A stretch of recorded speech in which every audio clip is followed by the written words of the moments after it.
Seo cuid gan na scéalta a bhí ar Tuairisc an teachtain seo. Bhfuil an taire oideachais Hildegard Neachtain go háiltaí ar bhaile freastal ar bheanscoil Leán Ghaeilge na Bhallaí, taistil suas le gá ar a chloig sa ló le freastal ar Ghaeil choláiste Síldara. Tá Bhallaí ar seán go na héin chun na dhéag sa stát nach bhfuil me anscoil Leán Ghaeilgeán agus níl sé gceiste an rion oideachais aon seán nua a thógáil go lua.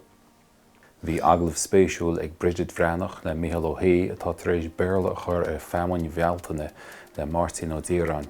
Dúirt Ó Haigh gur chóirgannach clasací litreach na Gaeilge ar fáil go gachtainine léthirí nach bhfuil Gaeilge acu san áirimh. Tá Andy Burnham ina phríomhheara ar an mreatain inis agus tá athrathe déanta ige ar bhád a réaltais. Ar dhuine go na daoine nua atá go mbord, tá Chris Bryant atá tar éis teacht a gcóirbeacht ar Hilary Benn mar stáitrónaí an tuaisceart. Tá Annalise ag Póilíní Chiaráin ar a scéal.